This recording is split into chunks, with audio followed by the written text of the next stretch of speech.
Rome, the eternal city. The eternal city is a name given to Rome by the Roman poet Tibullus in the 1st century BC. And it's come to be known that ever since. Many classical writers have used that reference. And I think that conveys something not just of the opinion of those guys in the 1st century, but there's a spiritual connection that is often overlooked. Rome was the seat of power for the mighty Roman Empire at the pinnacle of its power. Rome governed the majority of the known world, reaching from Britain through Europe, Greece, Turkey, across northern Africa, and as far west as former Babylon and Assyria. This territory included Judea and Samaria, of course, Israel, which is one of the reasons why it's so important for us. It's one of the reasons why it's a connection. And it governed Israel from 63 BC through until 313 AD. Okay. That's important because, of course, that was the time span within which we have all the New Testament writings.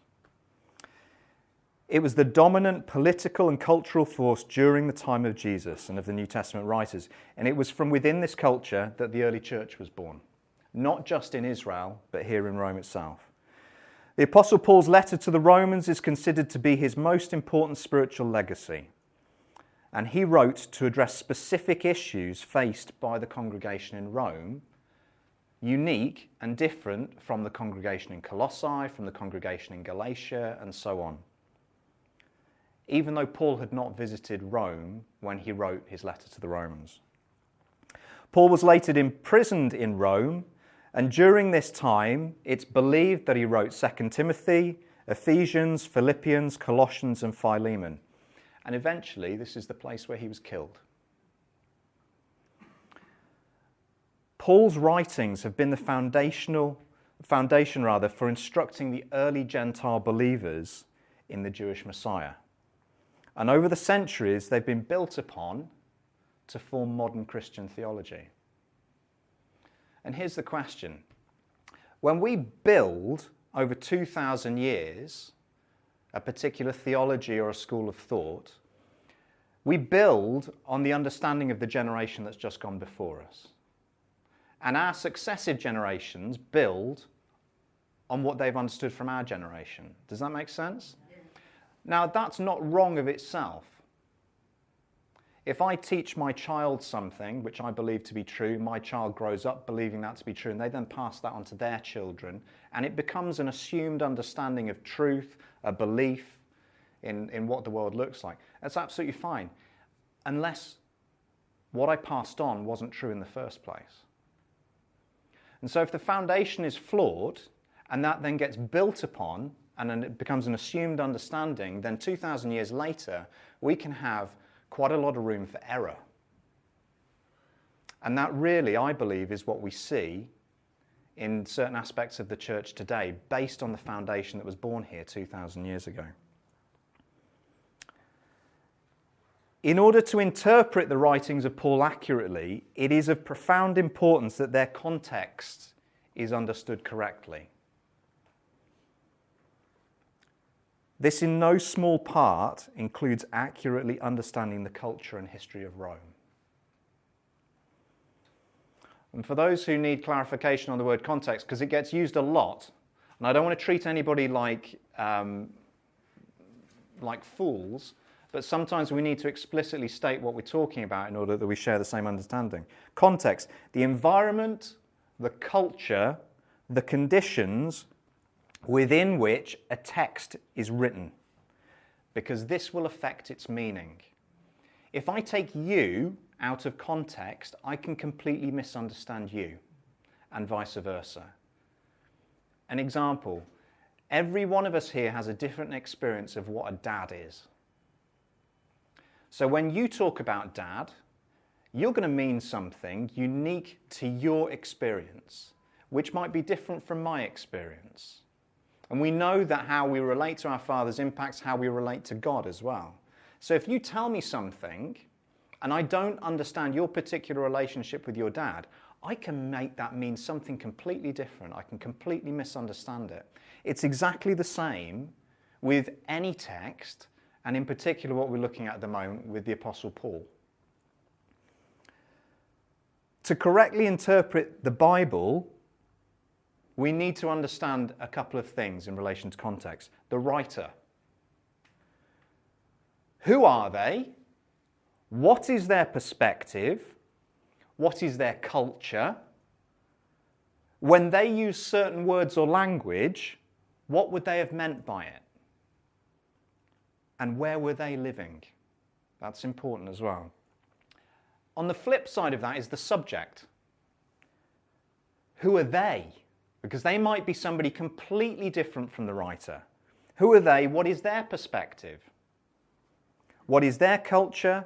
When certain words or language are used, what would they have understood? Because the two are not necessarily the same thing. What is said and what is understood are not necessarily the same thing. Where were they living? When you look at things in the prophetic realm, for the subject, what was north, south, east or west? We talk about that from the UK point of view. What's north, south, east or west? We talk about Scotland, west, whatever, France to the east.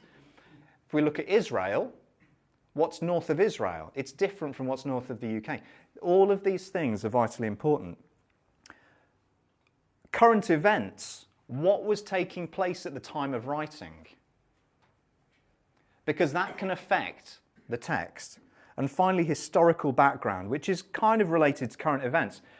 But certain things can be specifically referenced in the text, which if we have no understanding of the history that surrounds, the geography that surrounds, we can again completely misunderstand it. And what typically happens is that if we don't understand these points, assumptions get made. And we make those assumptions based on the knowledge, the culture, and experience of the person reading.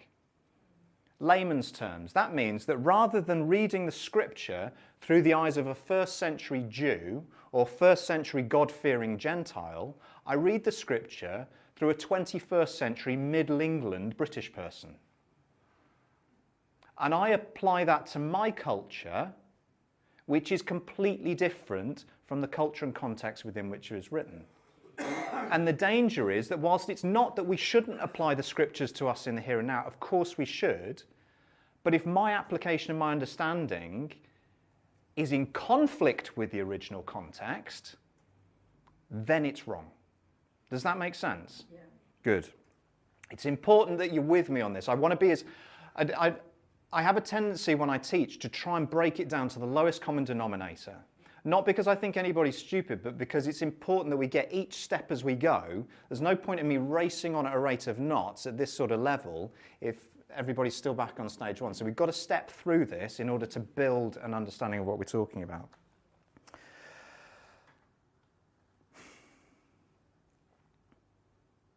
Without understanding the culture of the time and the challenges that were faced by both Christians and Jews, and even those two words, Christians and Jews, in that separate sense is problematic for us, because first century Christians were in many cases Jews. First century Christianity was a sect of Judaism. It wasn't what it looks like today. And that's one of the biggest mistakes that people make from the get-go. Christian means one thing, Jew means something else. Not in the first century. It's vitally important that we understand that. But if we don't understand these basic things, we can completely misunderstand Paul's writings. And I want to give you a little example of that from Colossians. Okay? Colossians 2, verses 16 and 17 says this: "Therefore, do not let anyone pass judgment on you in matters of food or drink, in respect to a festival, a new moon, or a Sabbath. Do not let anyone pass judgment on you in relation to these four things. These are a foreshadowing of things to come, but the body is of the Messiah." Traditional church teaching states that the meaning of that scripture is that don't let religious Jewish mindset pass judgment on you because you are not observing the Sabbath, because you are not observing the new moons and the festivals, and because you are not eating quote-unquote kosher. Don't let religious people judge you because you as Christians are not doing those things. Does that make sense? That completely misunderstands the context of this. Paul was writing to Gentile converts in Colossae who had been part of a pagan culture where they worshipped all sorts of different deities, where they ate all sorts of idolatrous sacrificed meats, where they celebrated various different festivals that had nothing to do with the Bible. These Gentiles had then had a revelation of the one true God. The revelation that the God isn't all these other gods. God is the God of Israel. And there's this guy Jesus, or Yeshua, who is the Messiah of Israel. And with this newfound knowledge, they were then rejecting their Gentile pagan culture. Suddenly, they started celebrating Sabbaths. They started celebrating things like Passover and tabernacles. They started saying, no, that's a food, that's a meat, which I shouldn't be eating. And they were being judged by the culture around them, their family, their friends, the pagans around them. That's who was judging them. It's a complete different understanding of the text. It's the exact opposite. But it's because people have misunderstood the context of the scripture that it's been turned on its head. People have misunderstood who was doing the judging and who was doing the reading of Paul's letter. Does that make sense to you guys? Are you with me? There are many passages in Paul's letters particularly which have misunderstood the audience that he was talking to, and as a result, the text can quite literally mean the opposite of what most people have understood it to mean. The Christian church, when it divorced from its Jewish roots, rejected everything Jewish. And as a result, theological argument was built to reinforce that particular perspective. So interpretation that got handed down the line has then misinterpreted Scripture in order to reinforce this particular point.